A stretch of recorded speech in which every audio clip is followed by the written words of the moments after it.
tardes, les habla Rubén Darío Casaya Guzmán, soy docente en ejercicio, nombrado en la Secretaría de Educación del Tolima. Actualmente me desempeño como docente en la educación media en el municipio de Planadas, en la institución educativa Santo Domingo Sabio.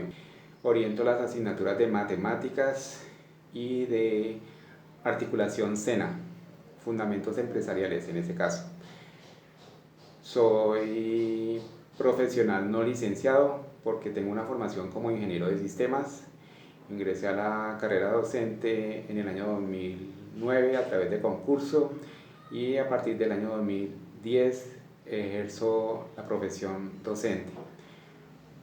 Estudié formación en pedagogía en la Universidad del Tolima a través de una especialización que realicé y posteriormente realicé estudios de maestría en educación allí mismo en la Universidad del Tolima. A continuación, entonces, daré respuesta a una serie de inquietudes y planteamientos de una estudiante de periodismo. Muchas gracias.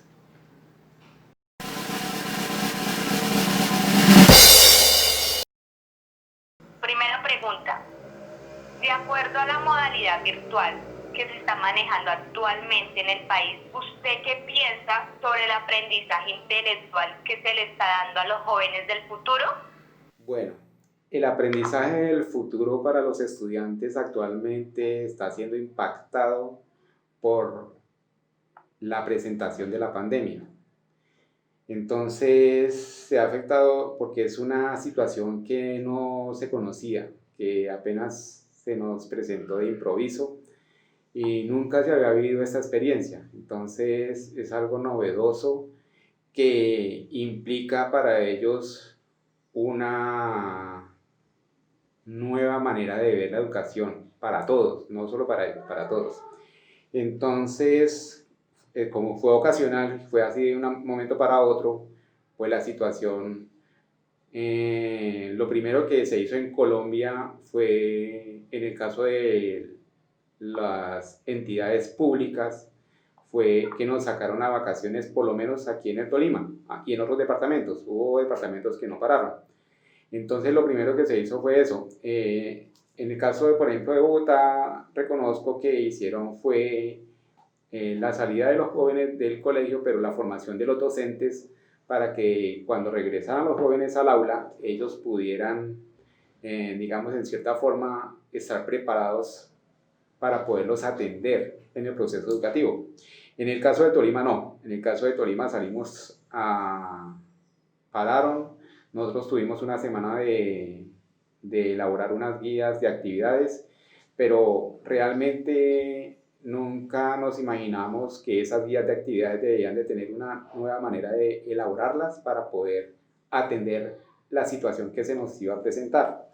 Entonces, realmente la educación fue impactada temporalmente, pues los estudiantes se van a ver afectados, pero en un proceso temporal, realmente, porque es que esto se dará en la medida del tiempo y en la medida de la rapidez en la elaboración de las vacunas y de la difusión de las mismas vacunas al mundo, para que todo el mundo quede, digamos, protegido y podamos volver al aula presencial. Entonces es una afectación a los estudiantes de manera momentánea, realmente, por la situación que se nos está presentando. Realmente eso depende de varios factores y voy a nombrar dos que me parecen muy importantes en este caso. Uno es el tema de cuándo ingresaron esos docentes de sus centros de formación, universidades o demás. Eso afecta porque se considera que aquellos egresados después del año 2000 deben tener una formación docente que les obligó a ver las tecnologías y los recursos tecnológicos en sus centros de formación y a su vez cómo desarrollarlos en el aula con sus estudiantes. Entonces, aquellos docentes que son anteriores allá al año 2000 pueden tener unas falencias. Realmente aquí el tema es de que el impacto es de acuerdo al interés del docente, a la convicción de ser docente. Eso es lo que impacta, porque aquel docente que quiere ser buen docente realmente busca la manera. Entonces, allí es donde está centrado ese aspecto. Y el otro aspecto es el tema de la afectación del medio. Es desafortunadamente que donde no hay recursos son muy difíciles desarrollar situaciones que le permitan al docente realizar clases con innovación, con tecnología, con medios tecnológicos. Entonces, allí es donde está afectado por lo que tiene que ver por la inversión en educación que se hace. Porque lo que se puede analizar debido a esta contingencia es que tanto los profesores como los estudiantes han presentado dificultades en la educación virtual. Por ende, se puede deducir que la enseñanza le falta mayores ingresos, mayor formación pedagógica a nuestros profesores, mayores herramientas didácticas de aprendizaje, entre otros mecanismos. ¿Qué opina usted? Pues realmente esas son las apreciaciones que se quedan cortas. La educación en Colombia realmente es un campo al cual se le adeuda demasiado. Hay mucha conciencia desde un grupo al que han llamado la reunión de los sabios, algo así, en Colombia, donde personas muy destacadas han opinado, han sugerido, han presentado y el Estado nunca ha hecho caso a esa necesidad que tiene. Entonces, en lo que tiene que ver con los ingresos es algo muy relativo. En este momento, el sistema general de participación involucra a que de acuerdo a un número de estudiantes es que a las instituciones educativas llegan los dineros. Entonces, esa parte de los ingresos es algo muy afectado por esa parte. Yo llevo 10 años en la educación y en 10 años en la educación he podido percibir que cada vez son menos los ingresos que llegan a las instituciones educativas. Entonces, desafortunadamente es algo que afecta demasiado. En lo que tiene que ver con la formación pedagógica de los docentes, sí considero que es necesario, pero desafortunadamente los mecanismos gubernamentales que existen hasta este momento no logran cubrir la demanda que requiere la formación de nosotros mismos, los docentes. Pero también es establecer un mecanismo para que exista una, entre comillas, obligación que desafortunadamente, aparte de los docentes, no nos afecta porque los que son vinculados a través del régimen que llaman 1278 prácticamente están eximidos de cualquier tipo de obligación, pero a los demás sí, y sería algo mutuo de unas necesidades que tiene el sistema educativo y unas necesidades que tiene cada docente de formarse, y se podría establecer una formación bianual, que cada 2 años usted debe formarse en su campo de trabajo, y eso sería muy importante. Entonces la formación pedagógica sí es un requerimiento permanente, porque es que la educación debe generar que quienes la desempeñamos nos formemos continuamente. Y en lo que tiene que ver con las mayores herramientas didácticas de las que se habla allí, considero que es el interés y la convicción del docente el que prácticamente lo mueve a hacer uso de esas herramientas didácticas. Realmente en Colombia y en Sudamérica o en Latinoamérica, mejor hablemos, aparte de Colombia existen otros países muy destacados. Uno normalmente se apoya mucho en México o en Chile, inclusive hay países como Ecuador o como Perú que tienen algunas relevancias muy interesantes, entonces uno podría apoyarse en eso. Entonces, como usted dice, sí, realmente la educación en Colombia, de parte de quienes la desempeñamos, de parte de quien gobierna el Estado, realmente hace falta mucha inversión y es histórico, esa deuda es histórica. Bueno, señor pedagogo, tercera pregunta. ¿Qué piensan sobre las iniciativas y acciones que han venido realizando los otros países latinoamericanos en la parte educativa? Pues realmente todos a nivel mundial se están moviendo hacia lograr que lo que tiene que ver con las herramientas tecnológicas se desarrollen y se usen realmente. Entonces hoy en día vemos la promoción y vuelvo y hago claridad, no solo a nivel latinoamericano, a nivel mundial, de que hagamos uso de tecnologías, de herramientas, de estrategias, de aplicaciones como Classroom, que es a través de Gmail, todos los que tenemos cuenta de Gmail podemos hacer uso de él, o de otras herramientas como Zoom, o como Skype, o con Microsoft Teams. Y en este caso les quiero comentar, en el Tolima, la Secretaría de Educación y la Gobernación vienen trabajando desde hace algunos años con Microsoft en esa herramienta Teams. Y lo que pasa es que no la usamos. ¿Por qué? Porque no nos concientizamos de la estrategia. Pero no solo es eso, es que los recursos de la Internet, de las conexiones, de cubrir las necesidades a todo nivel, a nivel urbano y a nivel rural, nos quedamos cortos porque a pesar de que son buenas herramientas, hay herramientas que desafortunadamente no se utilizan porque o no nos preocupamos por aprender a manejarlas o no realmente, como dicen por ahí desafortunadamente, la pasión hacia el ladrón. Entonces, ahorita que estamos ante esta eventualidad, ahora sí nos movemos a aprender cómo manejarlas, a tratar de utilizarlas, pero alguien que sale robusto de este proceso de pandemia a nivel educativo es WhatsApp.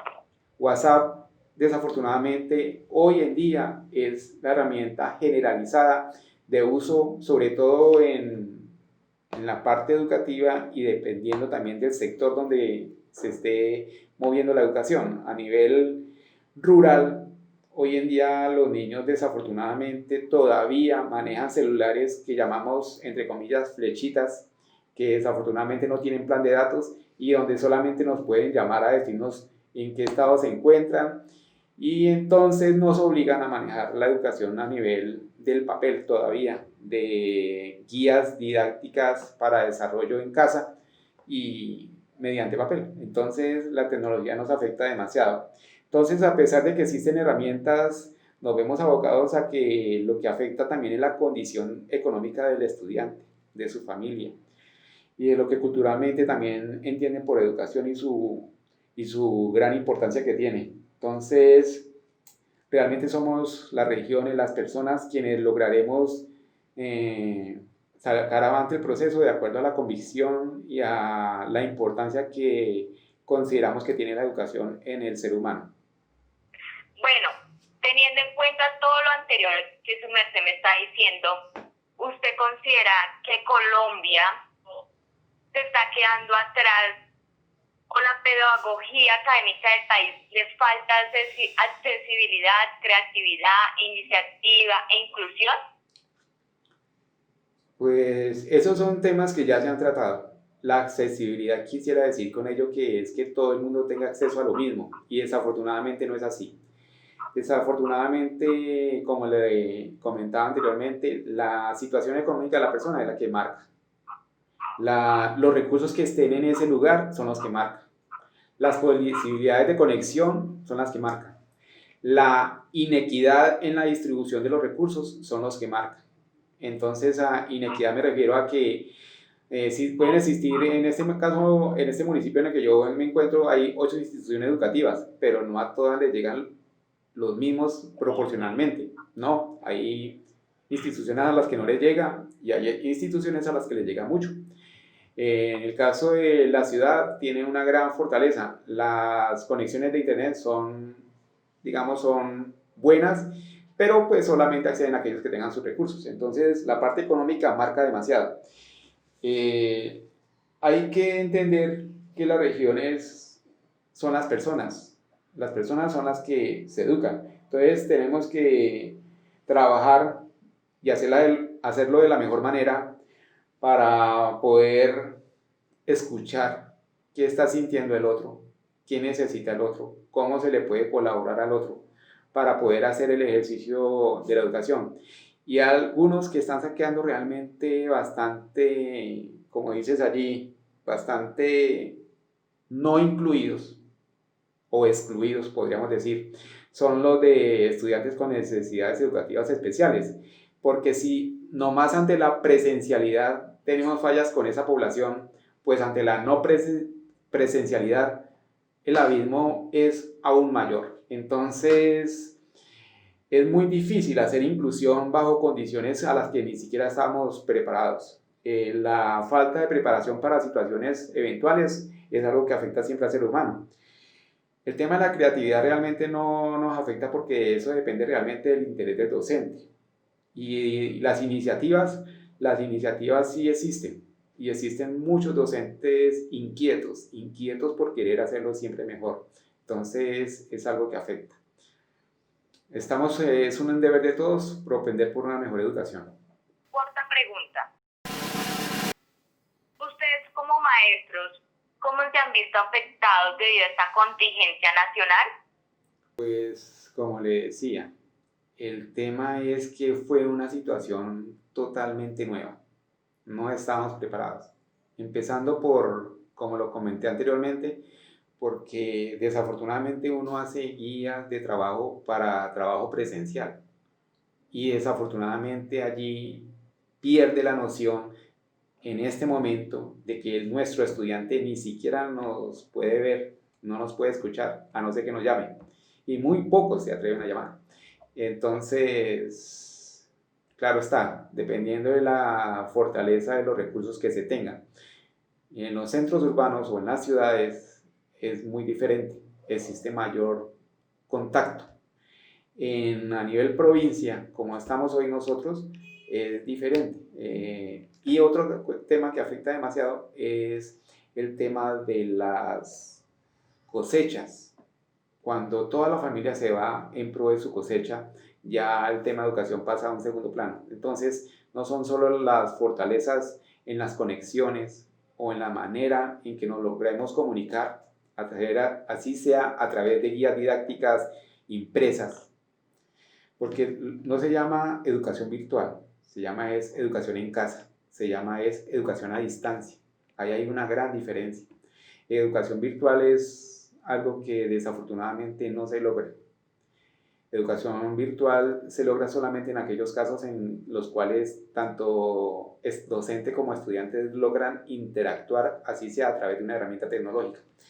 Entonces no estábamos preparados. Esto nos tomó de sorpresa y realmente estamos en un proceso de aprendizaje. Aprendizaje día a día. El comportamiento de las personas es algo que nos han hecho énfasis demasiado, que debemos de proteger o enfocar la educación hacia la parte psicosocial, hacia el sentir, hacia el cómo están realmente las personas. No puede haber una persona con ánimo de estudiar cuando sus condiciones allá en familia no son las adecuadas, no solo en el sentido económico, sino de interacción entre las personas, en el trato. Entonces afecta demasiado y todo el mundo empieza a tener un estrés, el estrés del niño que recibe las actividades y no sabe cómo hacerlas porque no tiene en quién apoyarse, o el estrés del docente cuando empieza a recibir en sus celulares una cantidad de actividades que realmente sobrepasan inclusive hasta la capacidad de memoria de su equipo celular para poderla recibir. Entonces es un tema bastante extenso para trabajar porque implica tener en cuenta muchos factores, sobre todo de lo que tiene que ver con estado anímico de las personas. Usted como magíster en educación considera que es importante una reestructuración en los procesos de enseñanza. Realmente, desde el momento en que empezó y que nos concientizamos de la realidad de la pandemia, el currículo ha venido cambiando. Afortunadamente, las instituciones educativas tienen cierta autonomía. El Estado a nivel del Ministerio de Educación Nacional da unos parámetros, pero empieza uno a pensar que ya no es tan importante la nota como saber que cada actividad que entrega el estudiante se lo debo devolver, no con una nota, más allá de una nota, sino con una realimentación primero de establecer una muy buena relación con el estudiante, de tratarlo bien, de generarle que estoy interesado en su salud, hasta explicarle bien en dónde estuvieron sus fallas y cómo las debe corregir, sugerirle estrategias para corregirlas, ampliar los plazos, definir que el currículo se puede llegar a tomar inclusive de manera por ciclos, con reducción del número de materias, con ampliación del periodo académico, que normalmente en Colombia se manejan 4 periodos académicos de manera general y ha sido la costumbre. Ahorita hay algunas instituciones que no, que el ejemplo en la que yo estoy, determinamos que el primero y el segundo periodo se convirtió en uno solo.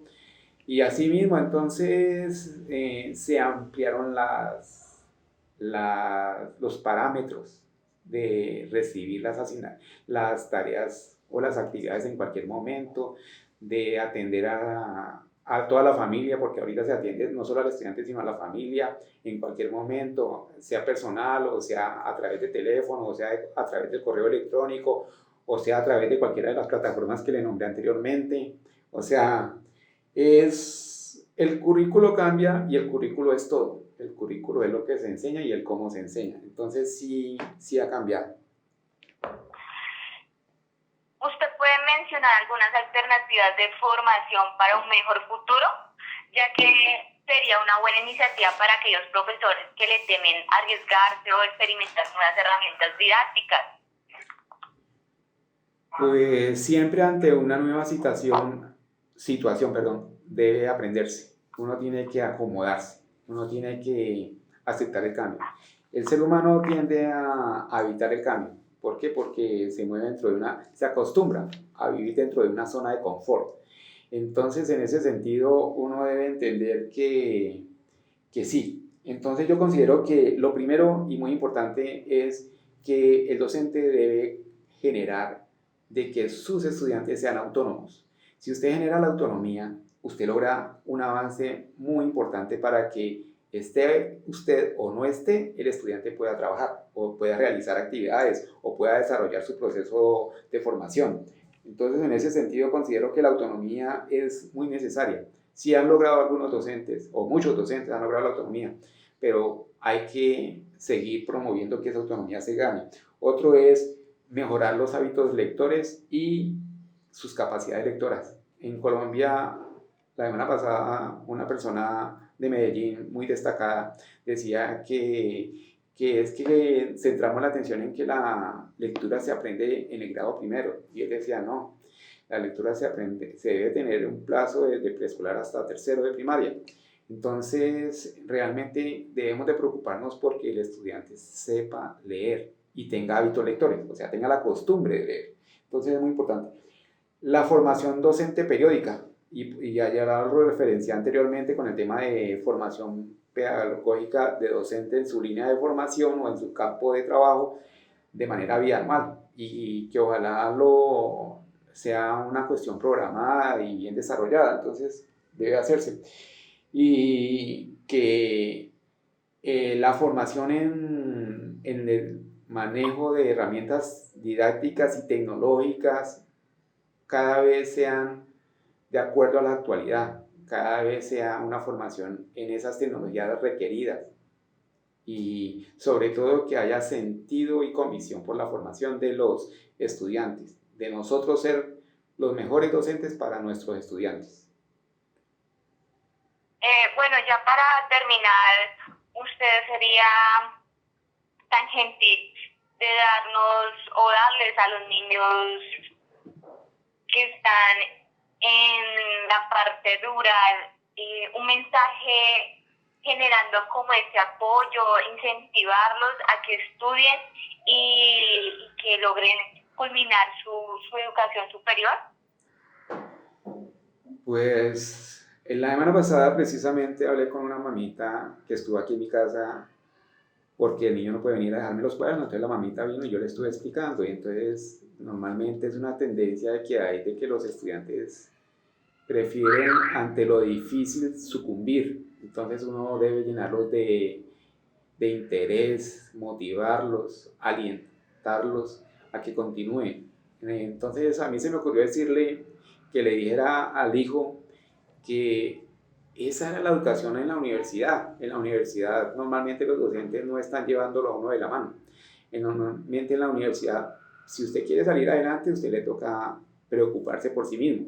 Entonces yo le decía, entonces dígale que prácticamente ya está como en la universidad y que él logrará llegar a la universidad y desempeñarse muy bien y logrará ser un buen administrador de su finca o de sus recursos si logra hacer unos estudios postsecundarios.